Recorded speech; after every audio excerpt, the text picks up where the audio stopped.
Hello दोस्तों, नमस्कार। इस वीडियो में हम बात करेंगे एडेन ब्लॉक के ऊपर। किसी भी इलेक्ट्रिकल पैनल में सबसे ज़्यादा जो कॉन्टेक्टर के साथ यूज होता है, यही वो एडेन ब्लॉक है जो यूज होता है। और किसी भी इलेक्ट्रिकल पैनल में यदि कुछ फॉल्ट आ जाता है और यदि आपको इसका वर्किंग और इसको चेक करना आपको सही ढंग से नहीं आता है, तो आप ट्रबल शूटिंग यानी कि फॉल्ट को खोज ही नहीं पाएंगे और ना ही पैनल वो स्टार्ट होगा। तो बने रहेंगे वीडियो के एंड तक, क्योंकि मैं इस वीडियो में कंप्लीट जानकारी देने वाला हूँ। चाहे आप एडेन ब्लॉक के बारे में जानते हो या फिर नहीं जानते हो, फिर भी आपको पूरी तरह से समझ में आ जाएगा। दोस्तों, वीडियो का टॉपिक आपको अच्छा लगा तो एक लाइक कर दीजिए और एक छोटा सा कमेंट जरूर कीजिएगा कि वीडियो आपको कैसा लगा। तो फिर देर न करते वीडियो को शुरू करते हैं। तो ये जो मेरे हाथ में आप एडेन ब्लॉक देख रहे हैं, ये स्नाइडर कंपनी का है। ऐसा नहीं केवीबी के कॉन्टेक्टर है और आपने स्नाइडर कंपनी का एडेन ब्लॉक ले लिया और इसके ऊपर लगाने की कोशिश करेंगे तो शायद इस पर सही फिट नहीं बैठेगा और सही से काम नहीं करेगा। दूसरी जो बात है, ये एडेन ब्लॉक काम कैसे करता है और इसका हम कैसे यूज करते हैं। देखिए, इस कॉन्टेक्टर के ऊपर एक यहाँ पर कवर लगा रहता है। इस कवर को हम ऊपर की ओर स्लाइड करेंगे तो इस टाइप से निकल जाता है। ठीक है दोस्तों, उसके बाद हम क्या करते हैं, इस कॉन्टेक्टर के ऊपर सीधा बराबर में रख कर इसको पुश कर देंगे तो ये लॉक हो जाएगा और एक आवाज़ आएगा। ये देखिए, एक आवाज़ आएगा कुट से, यानी कि ये जो एडेन ब्लॉक है इस कॉन्टेक्टर के ऊपर बिल्कुल फिट बैठ गया है। यदि हम इसको निकालना है तो हम क्या करेंगे, यहाँ पर एक स्प्रिंग रहता है। देखिए, यहाँ पर एक पुश बटन है, इसको आगे की ओर प्रेस करेंगे और इसको पीछे की ओर स्लाइड कर देंगे तो ये फिर से निकल के आ जाएगा। चलिए, ये तो हो गया कि जो हम कॉन्टेक्टर के ऊपर कैसे यूज करेंगे। ठीक है दोस्तों, अब देखिए, समझने वाली बात ये है इसमें कि जहाँ पर आप यूज कर रहे हैं वहाँ पर आपको कितना एनो टर्मिनल का ज़रूरत है, कितना एनसी टर्मिनल का ज़रूरत है। क्योंकि इसमें देखिए, आप यहाँ पर एक एनो दिया हुआ है, यहाँ पर 2 एनसी दिया हुआ है, उसके बाद फिर एनो दिया हुआ है। ठीक है, एनो का जो टर्मिनल देखिए 53, 54, 61, 62 ये एनसी टर्मिनल है, 71, 72 ये हमारा एनसी टर्मिनल है और 83 और 84 ये एनो टर्मिनल। ठीक है दोस्तों, इस एडेन ब्लॉक में एनो और एनसी दोनों का सिस्टम दिया हुआ है, यानी कि हमें एनो की जरूरत है तो हम एनो का भी यूज करेंगे और एनसी की जरूरत है तो एनसी का भी यूज करेंगे। ठीक है दोस्तों, तो ये काम कैसे करता है, देखिए, इसमें एक प्लंजर सा लगा रहता है। आप यहाँ पर देखेंगे तो ये प्लंजर लगा हुआ है, जिससे मैं खींच के आपको बता रहा हूँ।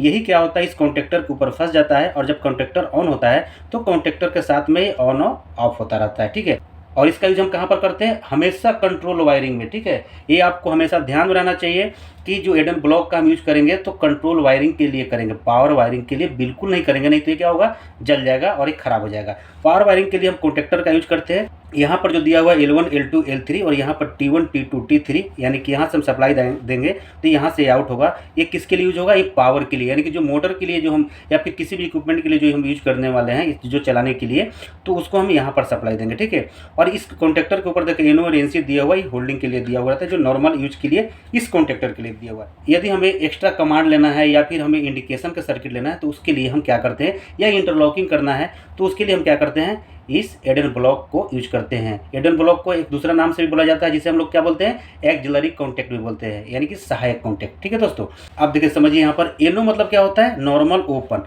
एनसी मतलब क्या होता है, नॉर्मल क्लोज। ठीक है, नॉर्मल मतलब क्या हो गया कि जिस कंडीशन में ये है अभी, इस हिसाब से ये नॉर्मल है। ठीक है, जैसे मान के चलिए कि इस कॉन्टेक्टर के ऊपर यदि हमने इसको लगा दिया, ठीक है, ये लग गया और अभी इसका जब हम कंटिन्यूटी चेक करेंगे तो कैसे चेक करेंगे, देखिए, आप समझ लीजिए। सबसे पहले आपको क्या करना है कि आपके पास एक मल्टीमीटर या फिर क्लाइम मीटर होना चाहिए। देखिए, ये हमने बजर पर सेलेक्ट कर लिया है। इसके दोनों टर्मिनल को ऐसे आपस में दबाएंगे तो इसमें साउंड आना चाहिए, बीप का साउंड आना चाहिए। ठीक है दोस्तों, तो अब देखिए, हमने क्या बोला कि नॉर्मल कंडीशन। ठीक है, नॉर्मल कंडीशन मतलब कि ये अभी ऑफ कंडीशन में है, यानी कि ये नॉर्मल कंडीशन में है।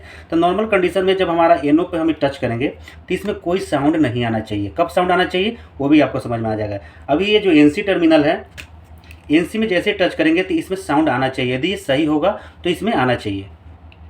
ये देखिए, एनसी मतलब कि नॉर्मल क्लोज, यानी कि जो कॉन्टेक्टर है अभी ऑफ कंडीशन में है और जब हम इसमें टच करेंगे तो कंटिन्यूटी हमें शो करना चाहिए। ठीक है दोस्तों, फिर बगल में एक एनसी टर्मिनल है, उसमें भी टच करेंगे तो क्या होगा, फिर भी बजर का साउंड आ रहा है, यानी कि हमारे जो दोनों एनसी टर्मिनल है बिल्कुल सही है, ये काम करने लायक है। ठीक है, अब यहाँ पर देखिए एनो टर्मिनल, इसमें भी कुछ शो नहीं करेगा। अब शो कैसे करेगा, अब इसको यदि हमें कंटिन्यूटी चेक करना है एनो का, तो हम क्या करेंगे, मैनुअली इसको हम प्रेस करेंगे।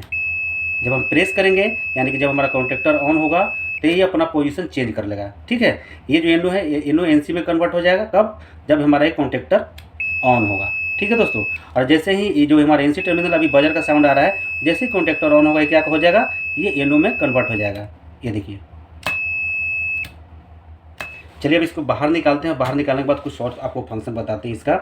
ये जो एडेन ब्लॉक है यहाँ पर देख रहे हैं कि यहाँ पर 4 पोल का है, 1 2 3 4, ठीक है।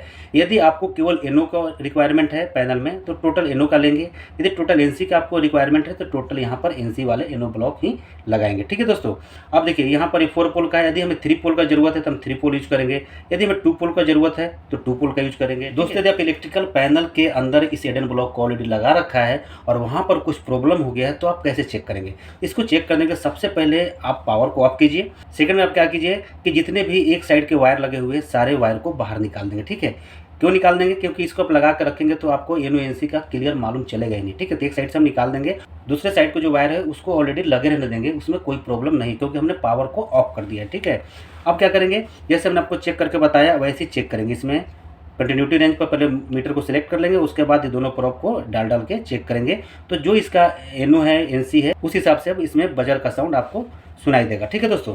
और एक चीज़ और बहुत इंपॉर्टेंट बात जो अभी तक आपको नहीं बताया, अभी जब भी आप इसको चेक करें इसमें जो स्क्रू लगे हुए हैं उसको पूरे टाइट कर देना है। टेस्टर्स की सहायता से इसको पूरा टाइट कर देंगे तभी ये सही रिजल्ट बताएगा। यदि ये लूज रहेगा तो कभी इसमें बजर का साउंड आएगा, कभी इसमें बजर का साउंड नहीं आएगा। तो आप हमेशा कंफ्यूज रहेंगे कि ये जो एडेन ब्लॉक है सही से काम कर रहा है कि नहीं काम कर रहा है, ठीक है दोस्तों।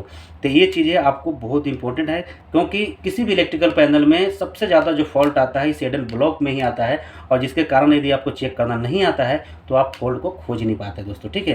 तो दोस्तों यदि वीडियो आपको समझ में आया होगा तो प्लीज़ वीडियो को लाइक और चैनल को सब्सक्राइब कीजिएगा, क्योंकि मैं हमेशा इसी टाइप का वीडियो बनाता रहता हूँ। चलिए फिर मिलते हैं नेक्स्ट वीडियो में, तब तक के लिए जय हिंद।